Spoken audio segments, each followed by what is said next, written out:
Euh, Question suivante de Thibaut Messon. Bonsoir, que pensez-vous du service militaire obligatoire remis en place récemment par le gouvernement Macron? Alors déjà, attendons de voir ce que va être ce service militaire, puisque les contours sont encore bien flous. Ça reste pour le moment un effet d'annonce d'Emmanuel Macron. D'ailleurs, je crois que tous ces ministres n'étaient pas forcément d'accord, puisque c'est pas quelque chose qui se remet du jour au lendemain. Quand vous avez fermé des casernes, que vous n'avez plus les effectifs ni les infrastructures pour accueillir un service militaire digne de ce nom, j'attends déjà de voir comment ça va être organisé. Après, sur le principe, le service militaire, moi je ne l'ai pas connu, j'étais de ces générations qui ne l'ont pas fait.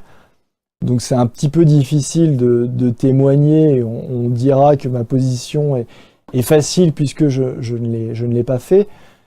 Mais je pense que ça a certaines vertus, même si je vois les inconvénients et je vais en parler.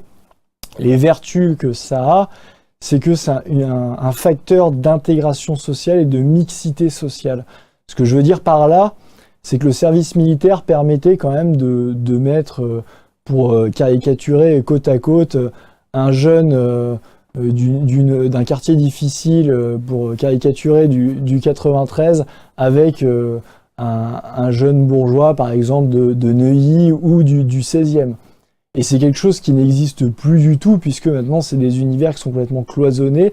Ce sont deux mondes différents qui ne se côtoient pas ni à l'école, ni dans les sorties, ni ailleurs. Donc il n'y a plus ce côté de mixité sociale, d'intégration et d'échange. Ça n'existe plus. Et à ce titre-là, je pense que le service militaire avait cette vertu d'intégration, de mixité sociale et quelque part de cohésion sociale et de cohésion nationale.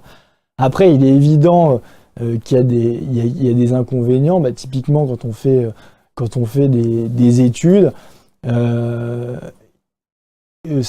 arrive plus tard sur le marché du travail. Mais disons que je vois moins l'inconvénient s'il n'y a pas de dérogation. C'est-à-dire que justement, il n'y a pas de dérogation pour une partie de la population. Si c'est une règle où tous les Français, quels qu'ils soient, font 6 mois de service militaire, il n'y aura pas cette inégalité à l'embauche ou ce retard de quelqu'un qui aura 6 mois d'expérience de moins parce qu'il a fait le service militaire.